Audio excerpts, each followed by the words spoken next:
If you like this episode, please like, subscribe, and leave a comment. It'll really help us out. And with that said, let's jump right in. So, the big news this week was the Nintendo Switch Direct.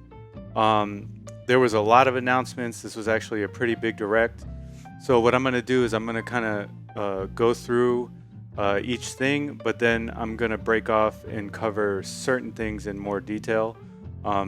Mostly the ones that I found interesting. So first up, we have Nintendo Switch Online. The service is now being expanded to cover Nintendo 64 and Sega Genesis games. The first launch lineup of N64 games is Super Mario 64, Ocarina of Time, Mario 64, Mario Kart 64, Star Fox 64, Sin and Punishment, Dr. Mario 64, Mario Tennis 64, Winback, and Yoshi's Story. They're announcing some upcoming games as well. And for Sega Genesis, I'm not going to go through all of these, but some of them are really good, like Castlevania Bloodlines, Gunstar Heroes, Musha, Rystar, Shining Force. So those are some of in Streets of Rage 2. They all look pretty good. So the first one of the first big games that they announced is Kirby and the Forgotten Land. So let me pull this up. So it's been a while since there's been a fully fledged Kirby game. So this game is a little bit different from other ones in the fact that it is an open world game, as they say. So you can go around, travel the world, explore. It has all the same mechanics that you would expect from a Kirby game, and it looks really cool. So let's take a look at some of the details here. It releases spring 2022. Copy enemies' abilities and use them to attack and explore. Explore a mysterious world with abandoned structures, remnants, and past civilizations. So, yeah, this one actually looks pretty cool, and I'm actually interested in playing it. Next up, you have Bayonetta 3. So, this is the official Platinum game site. So, it's been a while since Bayonetta 2. So a lot of people were, waiting for this game, and the fact that it's coming out or it's been announced, a lot of people are excited. This is the kind of trailer playing in the background. So, I mean, the game looks pretty good. It's, Platinum Games, so I'm definitely gonna play it. They're pretty consistent with their game development, so I would expect this to be a really good entry into the series. So let's take a look at some of the details here. So this is coming out in 2022, so it's coming out next year. There's a message from the executive director, Hideki Kamiya, so let's read that. Sorry to have kept you all waiting. It's been about 4 years since the announcement back in 2017. We really kept you waiting. In those 4 years, I'm sure people had a lot of concern, like what's happening with Bayonetta 3, and they are really still working on it. And when are we going to get some more news? But just as much as everyone wants to see Bayonetta 3 as soon as possible, all of us are working on it, have been burning to show it off, and just as badly. And without being able to hear any cheers from fans, we buckled down and kept working for 4 years. Now we've finally been able to show the fruits of our labors, and the team can finally breathe a sigh of relief, and we'll be able to concentrate even harder on our work. And it's been a long 4 years for us too. So, yeah, there you have it. They're excited. He goes into some kind of details here, and one of the kind of, I guess you could call it like an Easter egg, was that at the end of the trailer, there was a mysterious figure Here we can pull this up, where it kind of looks like a Devil May Cry type character. So yeah, people are looking forward to finding out who that is. Okay, let's continue here. Monster Hunter Rise Sunbreak. So there's not really much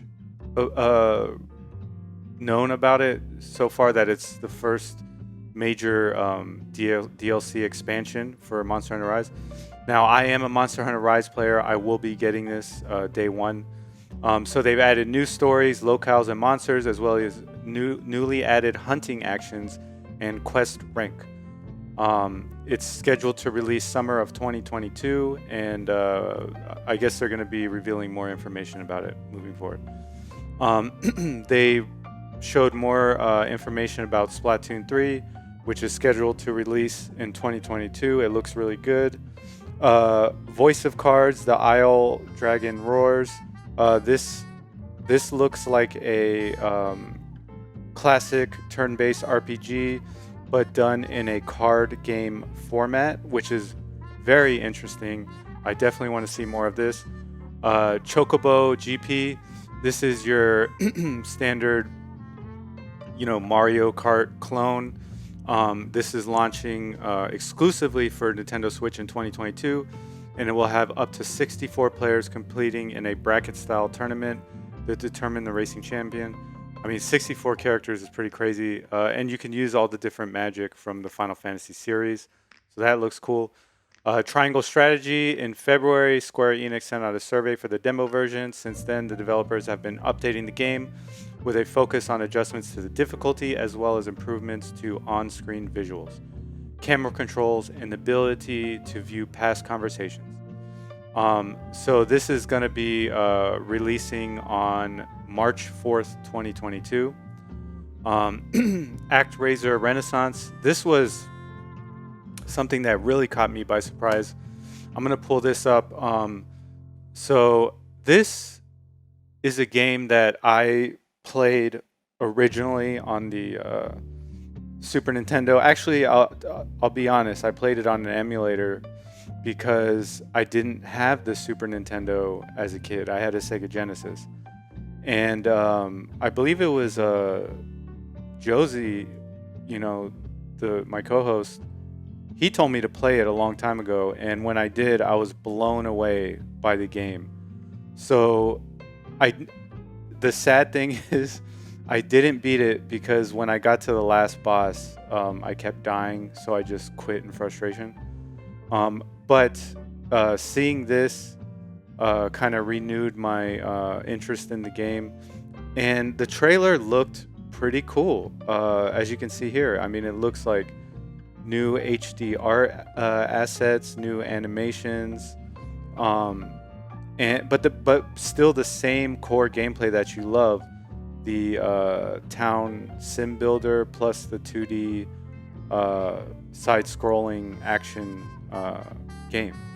But what we're gonna do is we're gonna look at the reception on Steam, because the game had it kind of shadow released during the direct, so a lot of people already bought it and played it. So I'm gonna read this one here. This game was quite a surprise, and I'm glad to say it's not only a very good remaster of the original game, but it also adds so many gameplay elements, so much content. It's hard to say it's not worth its price. The new tower defense-ish segments are really fun and a great addition to the game. One thing that is kind of weak is the action platforming segments graphics, which are a weird style of pre-rendered sprites and backgrounds. But even that grew a lot on me. It reminds me of the late 90s, and it's not that ugly in action. If you played the first game and love it, this is well worth the price. If you like action platformers and city builders, but don't know the series, it's also worth checking out. This is just a fun solid game. But then we have another one here. I'm sorry, but this just doesn't feel right. It looks like a mobile game, and I would have let that slide if it wasn't for the fact that it has a lot of screen tearing and it doesn't feel smooth at all, even at 250 frames per second. I tried everything. 60 frames per second, 120, 144, VSync off and on. In spite of having a 144 Hz monitor, I've never seen a game being so blurry in movement at such a high frame rate. Not to mention the price, which is not exactly cheap. I love the original, but I can't bring myself to play this in this state. So, unfortunately, there are some issues people are reporting with the Steam version. I do not know if that carried over on the Switch version. So I would say look at all the versions before you buy, and get the best version to which consoles or platforms you have access to. Dying Light 2 Stay Human Cloud version. Master both parkour and tactical combat to survive this brutal open world action RPG. Explore alone with up to 3 others in online co-op. Unravel the dark secrets in those in power. This releases on the Switch February 4th, 2022, and there's a free demo for the game will also be available on the same day. The prequel, Dying Light Platinum Edition, is also coming to the Nintendo Switch on October 19th. Deltarune Chapter 2. So I never played this game. It looks pretty cool.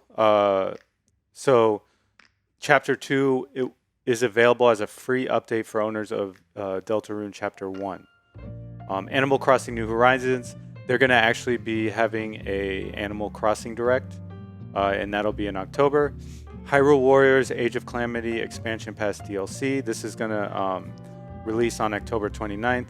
The second wave of Hyrule Warriors Age of Calamity Expansion Pass content arrives with new playable character duo, Pura and Robbie.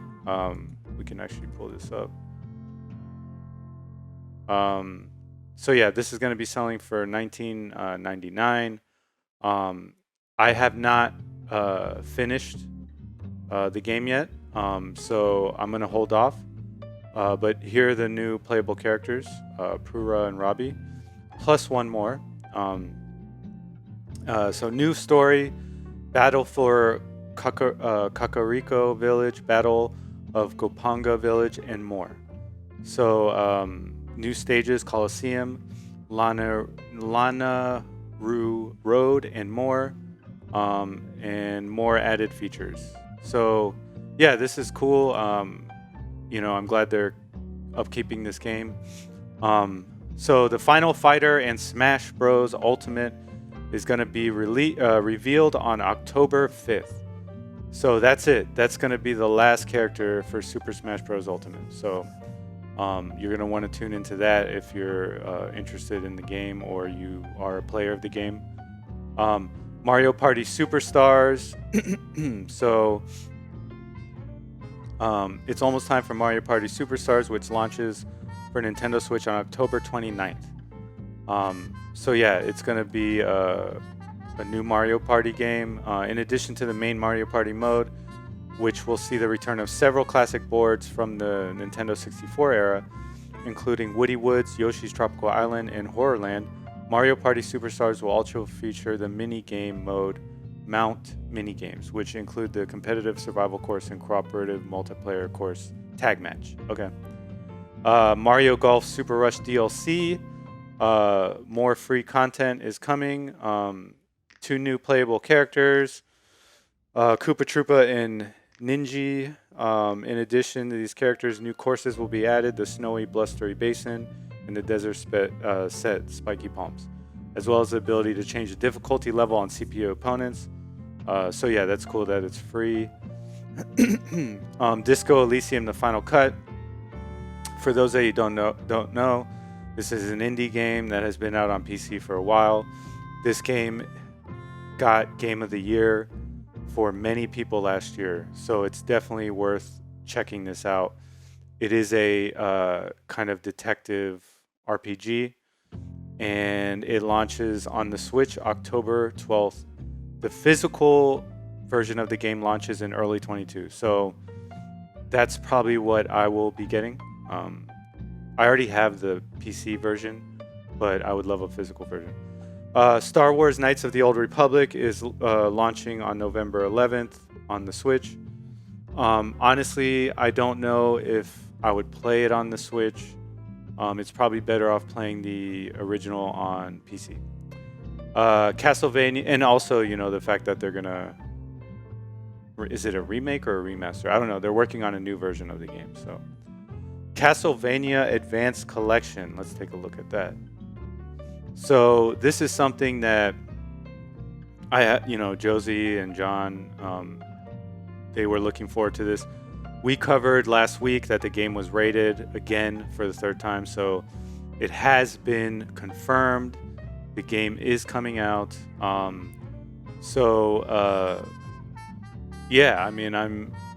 This is definitely something that I'm looking forward to. Let's take a look at some of the features here. So it's going to have 3 games from Game Boy Advance and 1 from Super Nintendo. It's going to have Circle of the Moon, Harmony of Dissonance, and Aria of Sorrow for the Game Boy Advance. I've played Circle of the Moon and Aria of Sorrow. I have not played... I've probably just played Harmony of Dissonance just to check it out. And Dracula X is a reimagination of the cult classic game Castlevania Rondo of Blood, which, was hard for a lot of people to get. So, this collection, me and Josie said last week, we are getting this collection, but we want a physical version as well. So, this is looking really cool. I think a lot of people are going to love this collection, and a lot of people who weren't around during the Game Boy Advance era, so they're gonna love these games. Let's go back here. Disney Magical World 2 Enchanted Edition. So this is a Disney game. I believe it had Bandai Namco on the trailer. So essentially, spend time with Disney friends, craft whimsical costumes and furniture, and explore delightful Disney-themed worlds. All downloadable content from the original Nintendo 3DS version will be included in Disney Magical World 2 Enchanted Edition. Launches this holiday season. Shadowrun Trilogy.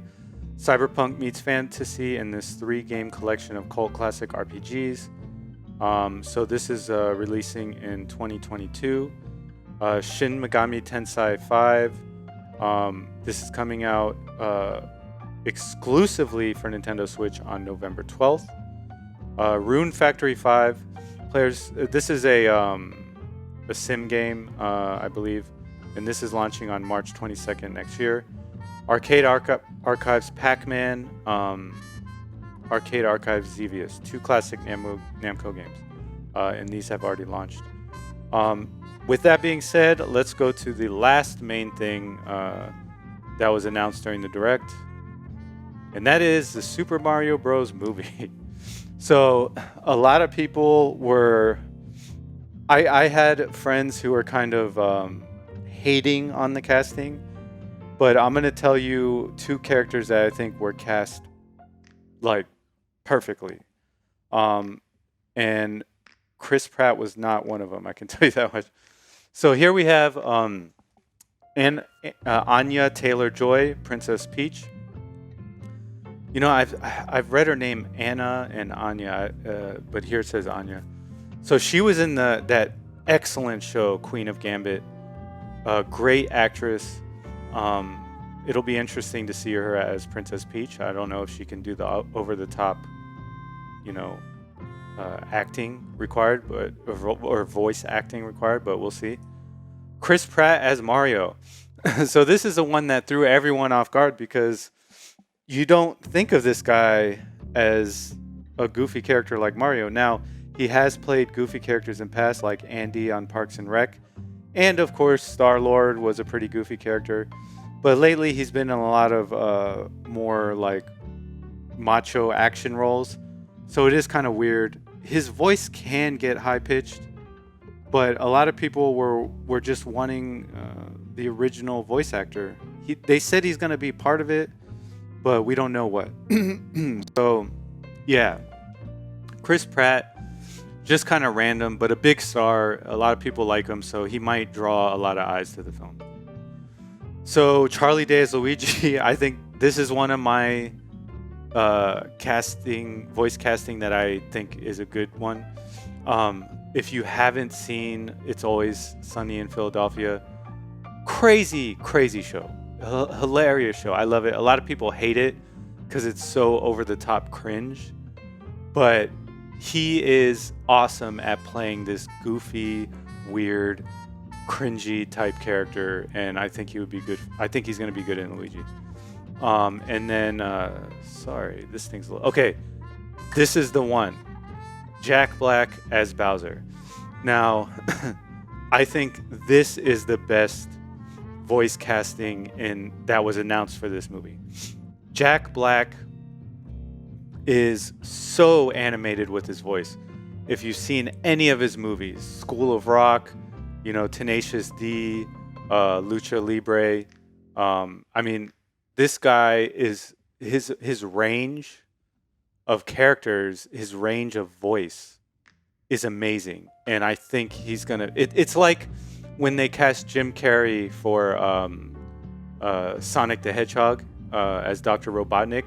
This, I think, is at the same level as casting Jack Black as Bowser. I think this is an excellent casting. Seth Rogen as Donkey Kong. Honestly, I don't know how this is going to work out, but we'll see. Keegan Michael Key as Toad. Fred Armisen as Cranky Kong. Kevin Michael Richardson as Kamek. And Sebastian Maniscalco as Spike. For those of you that don't know, Sebastian is a very, very popular comedian. He's not a household name, but this guy sells out arenas. So definitely expecting good things from him. So yeah, I mean, that's it as far as the Nintendo Direct. It's, there was a lot of surprises. There was a lot of things that I was expecting. But yeah, I thought overall, great Direct. It's going to be hard for them to top ones like this that have so many announcements. But yeah, I really like this Direct. Okay. Hey everyone, thanks for listening to this episode of Games I Speak. If you liked the episode, please like and subscribe, and we'll see you all next time.